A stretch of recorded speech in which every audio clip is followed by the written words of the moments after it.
그런 설교 제목으로 함께 은혜를 나누고자 합니다. 우리가 우리 신앙생활을 하면서 현실적으로 이해해야 할 한 가지 내용이 있는데요. 그것은 바로 우리 신앙생활, 우리 믿음 생활에는 대적이 있다 하는 것입니다. 우리 그냥 예수만 잘 믿으면 되는 줄 알았는데 이 신앙을 무너뜨리고 우리의 믿음 체계를 발을 걸어서 넘어지게 하려는 그런 어떤 대적들이 우리 신앙 가운데 있다 하는 것입니다. 간단하게 그 대적이 누군지 성경을 이렇게 한번 살펴본다면 우선 요한복음 10장 10절 말씀을 우리 한번 볼 수 있을 것 같습니다. 요한복음 10장 10절 말씀 앞에 나와 있을 텐데 우리 같이 한번 읽도록 하겠습니다.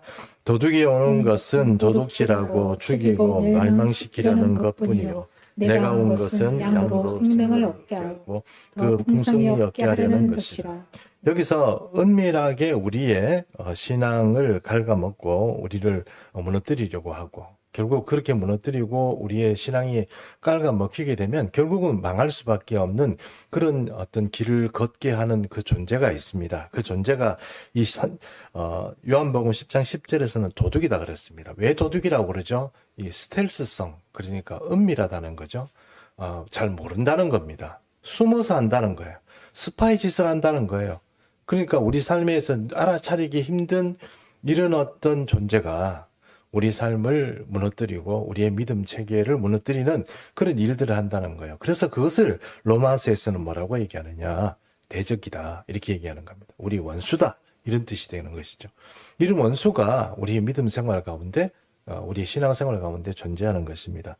이 원수를 잘 알아차리지 못하고 살아가고 우리가 그냥 뭐 예수 잘 믿으면 되는 거 아니야? 이렇게 생각하면 이런 믿음이 뭐가 문제가 되냐면 피상적인 믿음이 되는 거예요. 그러니까 듣기는 많이 들었어요. 뭐 알기는 많이 알아요. 성경도 많이 읽었고 뭐 이렇게 설교도 많이 듣고 이랬는데 실제적으로 우리 삶의 어떤 현장에서 믿음을 가지고 어떤 승부를 내고 어떤 문제를 해결하는데 굉장히 결정적으로 약한 거죠. 이 영적으로 어떤 문제 있는 사람을 구제해 줄 수도 없고 또 나도 어떤 신앙이 약하게 되면 영적으로 문제가 생기고 마음도 문제가 생기고 육신도 문제가 생기고 여러 가지 문제 가운데서 헤어나지 못하는 그런 인생이 된다는 거예요. 교회 다니고 예수 믿음에도 불구하고 뭔가 내 삶에서는 뭐 선명하지 않고 걸어가는 걸음 자체가 늘 불안하고 평화롭지 않은 그런 마음 상태로 살아가게 되는 것이 이 보통 일반적인 어떤 현대 그리스도인의 모습이라는 거예요. 예수 믿음에도 불구하고 즐거움도 없고 예수 믿음에도 불구하고 안정감을 가지지도 못하고 그런 삶을 가지고 살아가는데 그것이 이유가 무엇이냐? 그것은 우리 대적을 제대로 알지 못하고 대적이 공격해오는 것들을 효과적으로 방어하고 또 혹은 물리치는 일에 약하기 때문에 그렇다 하는 것입니다. 그래서 여러분 로마서가 우리가 1장에서부터 시작해서 로마서 이제 마지막 그러니까 8장이면 거의 이제 중요한 부분에 있어서 마지막이라고 할 수 있는데 이 8장에 와서 사도 바울이 우리에게 말하는 것은 무엇입니까? 그것은 영적이라는 거예요. 우리는 굉장히 교리적이고 관념적이고 우리 어떤 신념 체계에서 우리의 믿음이 있다고 생각하고 그것을 탐구하고 또 논의해 왔는데 사도 바울이 결국 우리에게 권고하는 이야기는 내가 영적으로 살아야 돼.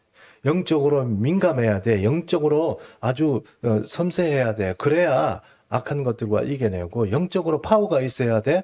그래야 너희 삶을 갉아먹고 너희를 대적하는 이 대적에게 이길 수 있어 하는 것들을 우리에게 지금 얘기하고 있는 것입니다.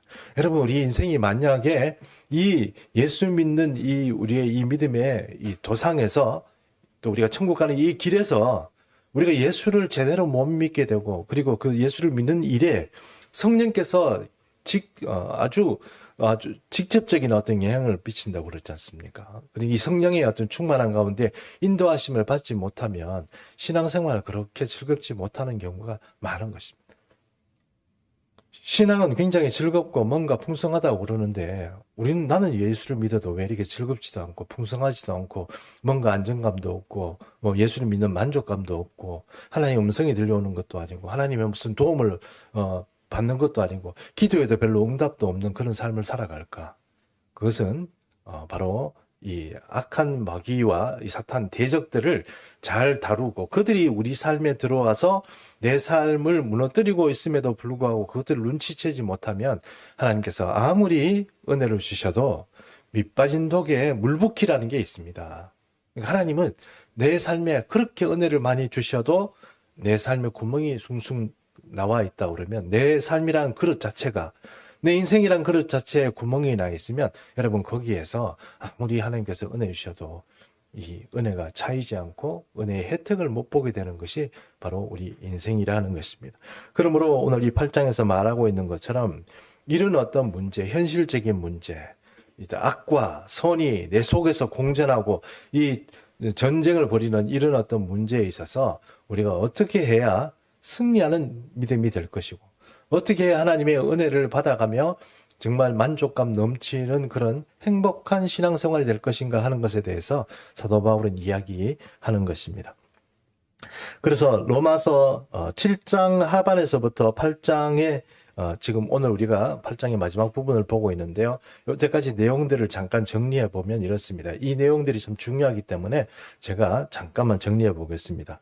첫 번째, 7장 하반절부터 있었던 이야기입니다. 우리 속에는 두 가지 법이 동시에 존재한다는 것입니다. 예수를 믿는다고 해서 주님만 들어와 있으면 좋겠는데 이것을 이런 주님만 들어와 있다고 생각하고 이렇게 사는데 그때는 참 기쁨이 넘치고 세상 모든 걸 다 가진 것 같고 행복하고 막 그랬는데 어느 날 조금 지내 보니까 내 속에 다른 법이 하나 또 있더라는 거예요. 두 번째, 영이 이기면 영의 사람이 되고 육이 이기면 육의 사람이 된다는 것이 또 이 로마서의 말씀입니다. 여기서 영은 하나님의 영인 성령을 말하는 것이고 여기서 육이라고 하는 것은 바로 우리 육을 통하여서 역사하고 우리에게 마음이나 혼이나 우리 육신을 통하여서 우리를 무너뜨리려고 하는 악한 영들의 어떤 그런 역할들이다 이렇게 말할 수 있습니다. 성경이 말하고 있는 것처럼 요한 사도가 말하는 것은 내 영혼이 잘됨 같이 내가 범사에 잘 되고 내가 강건하기를 원하노라 이렇게 말하는 것처럼 우리 여러분 영혼이 잘 되면 우리 마음과 영적인 세계에서 우리 마음이 평안합니다. 피스풀하죠. 즐겁죠. 그런 것도 기쁨이 있습니다. 그리고 또 우리 육신까지 강건하게 되는 은혜가 우리가 영혼이 잘 될 때 있는 일이고요. 거꾸로 되는 일은 무엇입니까? 육신이 자꾸 병들고 마음도 병들고 그러면 영혼이 사망으로 이끌려 내려가는 그런 일들이 일어난다는 것입니다. 그러므로 두 가지 법이 우리 속에 존재하고 이 영의 법을 쫓아서 살게 되면 우리가 살 것이고 이 육의 법을 쫓아 살게 되면 망하게 된다 하는 것을 로마서는 말씀하고 있습니다. 그다음에 세 번째, 나는 마음으로는 하나님의 법을 쫓고 싶습니다. 그러나 내 속에 다른 법이 나를 육의 법 아래로 끌어내려 버립니다. 이 말은 무슨 얘기냐면 우리가 예수 믿으면 예수 믿은 이름으로 모든 것을 잘할 수 있을 것 같지만 사실 우리는 우리 생각보다 이 악한 마귀의 그런 그 술수에 약합니다. 우리는 약해요. 악한 마귀가 힘이 셉니다. 그래서 사실 우리가 우리 신앙생활을 돌이켜보면 우리가 하나님을 위해서 선한 일을 하고 하나님을 위해서 많은 좋은 일을 한 것 같지만 사실 많은 경우 우리는 엎어지고 화내고 짜증내고 성질내고 저도 마찬가지입니다만 부끄럽습니다만 인생 스토리 자체가 하나님께 헌신하고 하나님께 좋은 것을 드린 삶이 아니고 사실은 하나님을 믿는다고 하면서도 실패하는 삶을 많이 살아왔다는 것입니다. 우리가 2024년도 연말 돼서 오늘 올해 한 해를 돌아보더라도 올해 한 해도 내가 하나님 앞에 불충하였구나 이런 생각밖에 안 드는 만큼 그만큼 우리가 약하다는 것입니다. 네 번째, 그런데 이런 우리의 현실에도 불구하고 성령께서는 우리에게 자유를 주시는데 악한 사람 혹은 육신의 소욕을 쫓는 사람 이런 사람들 말고 하나님의 일들을 추구하는 사람 이런 사람들에게 하나님께서 자유를 주시는데 자유를 주시면은 무엇을 해야 되느냐 하면 우리 속에 있는 이 스텔스 숨겨져 있는 이 도둑들을 인식하고 잡아내는 게 굉장히 중요합니다. 그러니까 이런 것들을 현실적으로 잡아내고 눈치채고 방어하고 쫓아내고 하는 이런 일들이 내 속에서 일어나지 않는 한 내 속에는 계속 숨어서 역사하는 이런 도둑 같은 대적들에게 우리는 무방비 상태로 당할 수밖에 없어요. 한 나라도 마찬가지입니다. 한 나라에 악한 그런 적군들이 계속 스텔스 숨어 있는 그런 스파이들을 심어 놓으면요. 그 나라 계속 내분이 일어나서 맨날 이렇게 나라가 제대로 정돈도 안 되고 맨날 혼란 자체적으로 무너지게 돼 있는 것입니다. 요즘은요. 가장 뭐라고 할까요? 가장 이렇게 그 최첨단 전쟁이 무엇이냐면 무기를 가지고 상대편을 다 없애고 이런 게 아닙니다. 스파이를 몇 명을 심어가지고 나라를 무너뜨리는 거예요. 그 정치를 혼란시키는 거예요. 근데 그게 지금 우리나라도 그런 실정이 아닌가 하는 생각이 듭니다. 그만큼 우리가 좀 혼란스럽습니다. 그것과 똑같이 우리의 인생도 이 악한 대적들이 들어와 있으면 우리 인생이 혼란합니다. 혼잡스럽습니다. 기쁨 없고 아까 말씀드린 대로 하나님께서 수많은 은혜를 내게 주시지만 그 은혜를 만족하지 못하고 또 그 은혜가 내게 실제적인 실효성이 있는 그런 어떤 정책이 되지 못하고 나는 늘 뭔가 갈급하고 늘 갈라지는 것 같고 나는 그런 모습으로 주님 옆에 살게 된다는 것입니다. 이것이 바로 로마서가 우리에게 말해주는 우리의 현실적인 문제입니다. 사도 바울이 나는 공고한 사람이다 이렇게 말한 것 그런 형편이 사실은 우리에게 똑같은 어떤 그런 모습으로 우리에게 와 있다는 것입니다. 그러므로 현실적으로 이 문제를 어떻게 해결하느냐 그것이 굉장히 중요한데 이 전쟁에 나서려고 하는 사람 즉 말해서 내게 내 앞에 있고 내 숨어 있든지 앞에 밖에 있든지 내게 대적이 되는 이 대적들과 싸우려 하는 사람이라면 우리가 명심해야 될 몇 가지 사실들이 있는데 그 사실부터 먼저 깨달아라 하는 것이 사도 바울이 오늘 우리 본문을 통해서 우리에게 말하고 있습니다. 그 첫 번째가 뭐냐? 첫 번째는 뭐냐면 마귀는 우리를 대적할 수 없다 하는 것을 믿으라는 것입니다. 마귀는 우리를 무너뜨린다고 생각하면 마귀가 무섭고 귀신이 무섭고 우리의 삶의 저주되면 그 저주 때문에 우리가 풀려나오지 못할 거고 내 인생이 그것에 막 휘감겨가지고 막 망할 것 같은데 성경은 이렇게 말합니다. 마귀는 우리를 대적할 수 없습니다. 로마서 8장 31절 말씀 우리 한번 같이 읽도록 하겠습니다. 8장 31절 시작. 그런즉 이 일에 대하여 우리가 무슨 말하리요? 만일 하나님이 우리를 위하시면 누가 우리를 대적하리요? 하나님이 우리를 위하시고 우리를 도우신다는데 누가 하나님보다 더 힘이 세가지고 나설 수 있냐는 거예요. 하나님께서 우리를 돕겠다고 하나님께서 우리를 죄사해 주시고 자유롭게 하시고 하나님의 뜻 가운데 살아가고 풍성한 삶을 살게 해주시겠다고 작정하셨는데 누가 그것을 대적해서 너는 그렇게 못 살아 이렇게 할 수 있냐는 거예요. 여러분 행복하고 예수 믿어서 복 받고 그렇게 잘 살고 싶으십니까?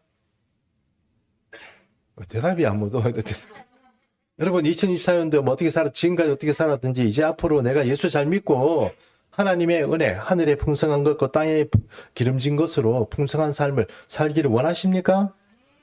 예, 그러면 먼저 우리가 생각해야 될 문제는 무엇이냐면 내가 이런 주님의 복 받고 주님의 은혜 가운데 살아가고자 하는 이 결심에 대적하고 무너뜨릴 대적은 이 세상에 존재하지 않는다는 겁니다. 이 대적은 아무리 노력하더라도 우리가 이런 결심과 주님 앞에서 믿음을 가지고 살아갈 때 절대로 마귀는 우리를 대적할 수 없습니다. 그것이 31절의 말씀입니다.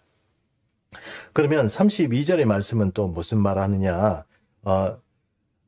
32절 말씀 먼저 한번 말씀부터 읽고 우리 한번 정리해 보겠습니다. 32절입니다. 같이 읽습니다. 시작.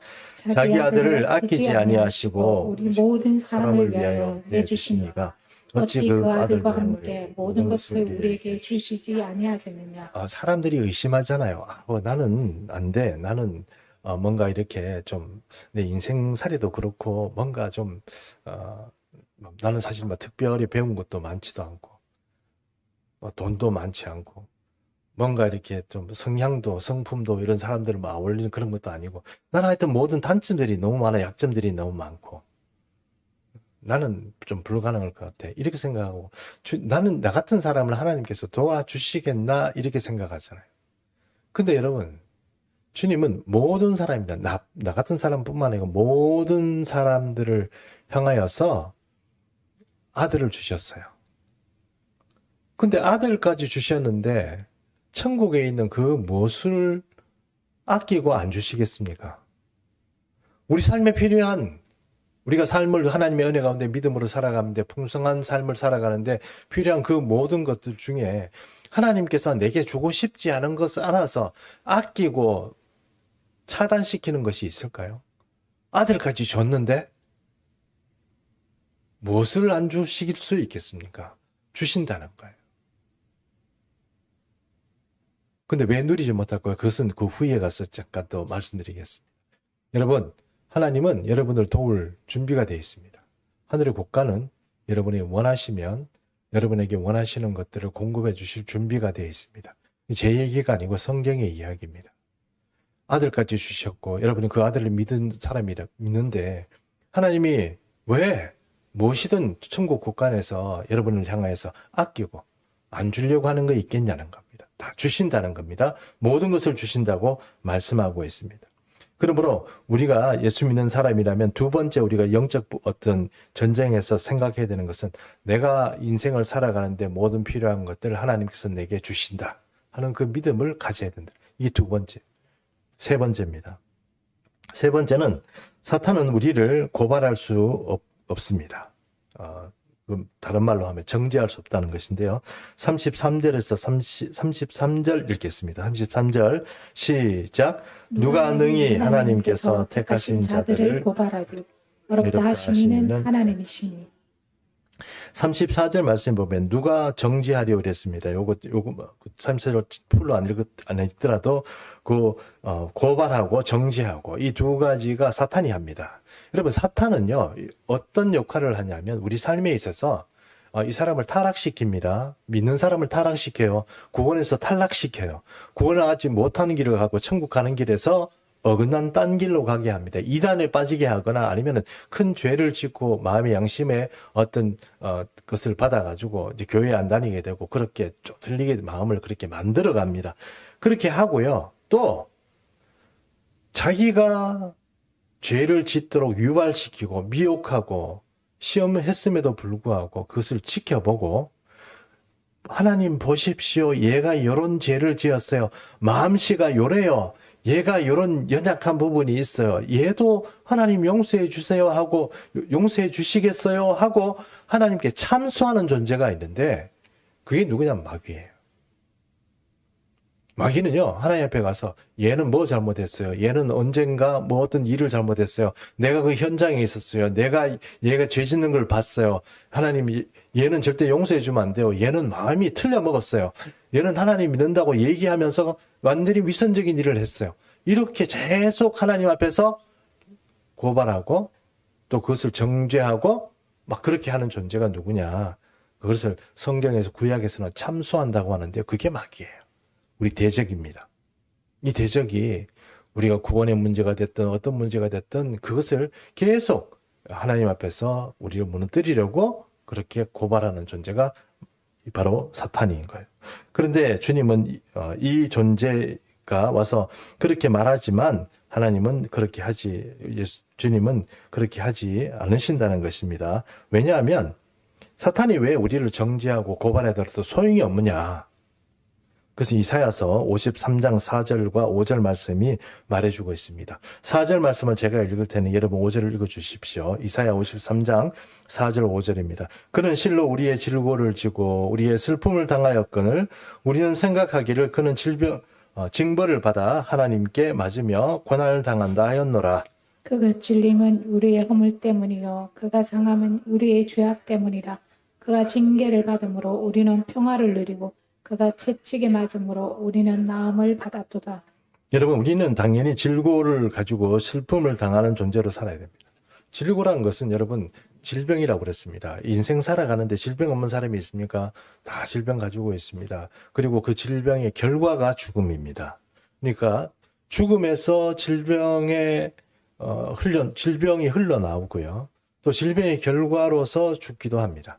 인생이 그래 돼요. 그러니까 질고라는 것은 여러 가지 의미가 가지고 있는데 그것은 죄인에게 당연히 따라붙는 거예요.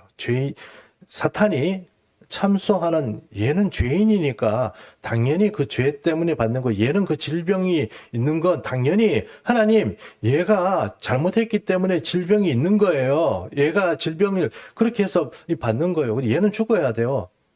이렇게 고발하는 그 질고, 그 다음에 또 슬픔, 또 인생 살아가면서 우리 면역하며 쌓여가지고 있는 여러 가지 슬픈 문제들 많이 있지 않습니까? 그런 문제들까지 다 있는 것은 우리는 죄인이고 마땅히 죽어야 되고 마땅히 벌 받아야 되는 그런 존재가 우리인데 그것을 누가 담당했느냐? 우리 주님께서 담당했는데 그것을 이렇게 말씀하죠. 찔림으로 우리가 우리의 허물을 담당해 주셨고 또 상함으로 우리의 죄악을 담당해 주시고 또 징계를 받음으로 우리의 불안, 우리의 불평등함 이런 것들을 담당해 주시고 채찍에 맞음으로 우리를 낫게 해주셨다는 거예요. 그러니 여러분 주님이 십자가를 통해서 우리에게 돌아가셨기 때문에 그것을 확실하게 견고하게 붙드는 사람에게는 마귀가 어쩔 수가 없어요. 고발해도 소용이 없어요. 왜요? 주님께서 얘는 깨끗하다 이렇게 선포하시기 때문에 그래요. 그러므로 여러분 우리가 영적 전쟁에서 현실적인 영적 전쟁을 살아가는 우리가 명심해야 될 이제부터 우리가 이 악한 마귀와 이 스텔스 숨어있는 이 도둑 같은 놈과 싸워서 이길 마음이 있는 분들은 이 세 번째 우리가 붙들어야 될 게 뭐냐, 그것은 바로 사탄은 우리를 정죄할 수 없다는 거예요. 그래서 야 너는 이거밖에 안 되잖아. 너는 이런 잘못했잖아. 그런데 왜 복을 받기 원해? 너는 왜 이런 것도 이렇게 뭐 이런 존재고 너는 나 다른 사람한테 못되게 해놓고 왜 너는 복 받기 바래? 이런 식으로 자꾸 우리 속에서 하나님께 고발하고 우리에게 자꾸 정죄감을 일으키는 이 마귀와 싸울 때 우리가 거기 휘말리면 안 되고 그것을 누가 담당해 줬다고 마귀에게 말해야 됩니까? 예수의 이름으로 예수님께서 나를 용서했기 때문에 내가 이렇게 한다 하는 것을 이렇게 분명히 우리가 영적으로 깨닫고 있어야 이 전쟁을 이 대적과 싸울 수 있다는 거예요. 왜냐하면 주님께서 모두 담당해 주셨기 때문이라 하는 것입니다. 그럼 네 번째입니다. 네 번째. 자, 그 네 번째 34절인데요. 한번 같이 읽도록 하겠습니다. 34절입니다. 시작. 누가 정죄하리요 죽으실 뿐 아니라 다시 살아나신 이는 그리스도 예수시니 그는 하나님 우편에 계신 자요 우리를 위하여 간구하시는 자신이라. 자, 이게 주님 앞에 갔습니다. 가서 우리가 어떤 문제가 생겨가지고 아주 심각한 문제, 우리가 죽을 때가 다 돼가지고 얘는 지옥 가야 돼요. 얘는 인생을 이렇게 살았고요. 또 얘는 정말 죄인이고 주님 예수 믿는다고 말은 하지만 제대로 안 됐습니다. 제대로 인생 못 살았어요.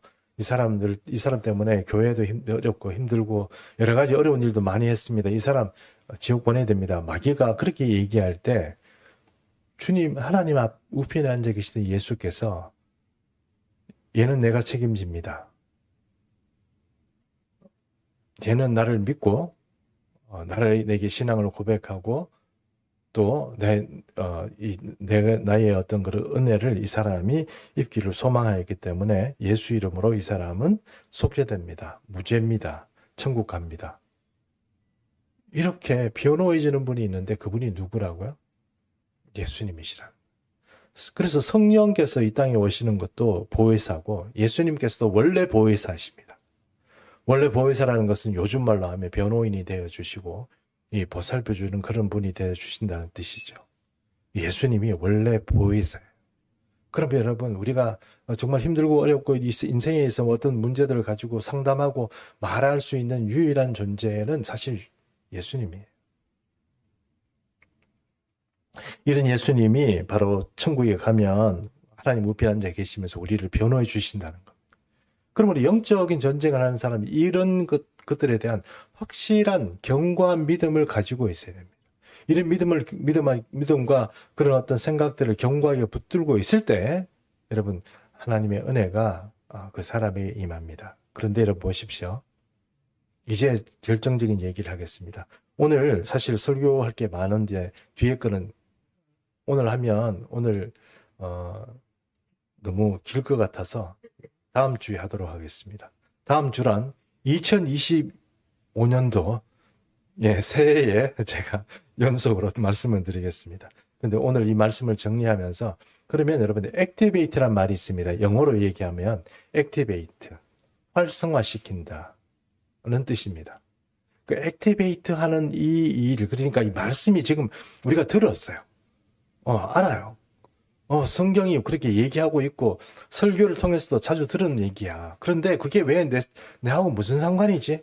내 삶에는 왜 적응이 안 되는 거고 왜 액티베이트가 안 되는 거지? 이렇게 생각하시는 분이 있으면 지금 제 얘기를 잘 들으셔야 됩니다. 이 영적 전쟁에서 내 삶을 망치는 이 스텔스성을 가진 이 악한 마귀를 어떻게 싸워서 이기느냐 하는 그런 일에 내 영적 전쟁 가운데서 내가 승리해야 되겠다는 그런 마음이 있으신 분들은 제 얘기를 잘 들으셔야 됩니다. 이것은 간증부터 먼저 하겠습니다. 간증부터. 이 간증은 제가 몇 번 얘기를 했습니다만 그래도 또 여러분에게 또 말씀드리고 싶습니다. 제가 직장 생활을 하다가 늦게 신학을 하게 됐다는 것을 여러분 잘 아실 것입니다. 신학교에 입학하기 전이었는지 아니면 신학교에 입학하고 얼마 안 됐던 상황이었는데 그때 제 주변에 있는 저는 새벽 기도를 되게 열심히 갔어요. 새벽 기도를 왜냐하면 새벽 기도를 가니까 은혜가 있더라고요. 막 기도도 잘 되고 막 그래가지고 새벽 기도를 자주 갔습니다. 새벽 기도를 갔는데 주변에 있는 교회였습니다. 막 새벽 기도를 갔는데 어느 날 이런 생각이 드는 거예요. 주님, 제가 이 신학을 하고 목회자가 돼야 되는데 어떻게 하면 좋은 목회자가 됩니까? 하고 질문을 했어요. 근데 이렇게 질문하면 하나님께서 응답해 주실까요? 안 해주실까요? 안 해주실 것 같은 거예요. 그래서 제가 하나님께 뭐라고 얘기했냐면 만약에 오늘 대답 안 해주시지 않으면 저 집에 안 갑니다 이랬어요. 여러분 이게 집에 안 간다는 게 여러분 뭐 그렇게 심각한 문제냐 이렇게 생각할지 모르지만 여러분 그러면 제가 여러분에게 한번 여쭤보겠습니다. 예배 끝나면 왜 그렇게 손살같이 집으로 가세요? 예배 끝나면 다 손살같이 집으로 막 한번 가시더라고. 보통 일반적으로 교회가 좋고 막 이러면은 집에 못 가고 막 이렇게 그럴 텐데 막 손살같이 집에 가시는 거예요. 저도 마찬가지입니다. 그 새벽 기도를 마치고 여러분 집에 안 가면 하루 종일 있어야 됩니까? 어떻게 해야 됩니까? 만약에 하나님께서 응답 안 해주시면요. 근데 제가 덜컥 잘못한 거, 말을 잘못 드린 거죠. 만약에 응답해 주지 않으면 집에 안 가겠습니다. 이랬거든요. 그러고 나니까 큰일 난 거예요. 집은 못 가게 생겼네요. 하나님의 음성을 듣고 가야 되는 거예요. 그래서 계속 그 새벽 기도 시간에 다른 사람은 집에 가는데 저 혼자 기다리고 있는 거예요. 언제 응답해 주실까? 주여. 언제 응답해 주실까? 주여. 이러면서 계속 기다리는 거예요. 그래가지고 여러분 심심하니까요. 눈을 뜨고 다른 사람 갔나 안 갔나 이렇게 구경도 하고요. 뭐 온갖 짓을 다 했어요.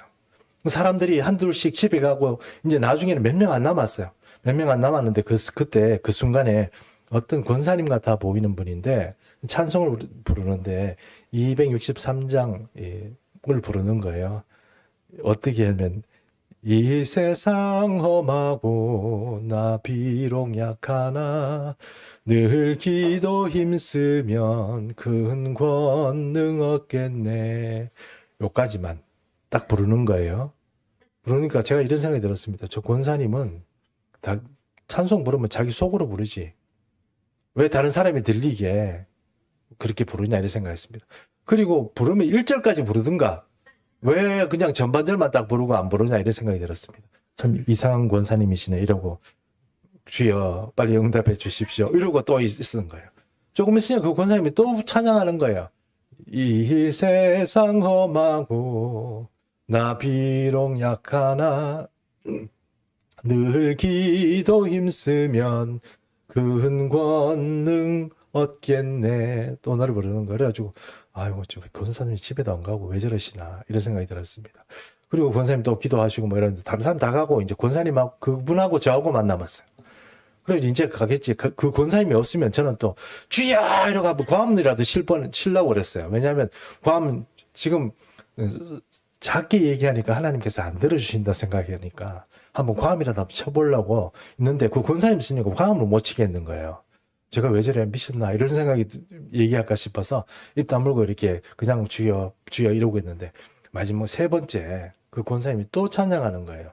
이 세상 험하고 나 비록 약하나 늘 기도 힘쓰면 큰 권능 얻겠네. 딱 이렇게 부르는 거예요. 하여튼 전반절만 세 번 딱 부르는 거예요. 제가 이런 생각이 들었습니다. 아, 저 권사님 빨리 좀 집에 가든지 왜 안 가고 저렇게 노래를 부르고 있나 이러는데 갑자기 제 마음에 진짜 성령의 어떤 감동이라고 생각합니다. 이런 감동이 있다고 하는 거예요. 너 때문에 그래 이러는 거예요. 그래가지고 제가 내가 왜 내가 뭘 이랬는데요, 여러분. 그게 바로 그 찬송이 바로 제게 기도의 응답이었어요. 우리는 약하고 이 세상은 험합니다. 그런데 이길 수 있는 힘이 뭐예요? 기도예요.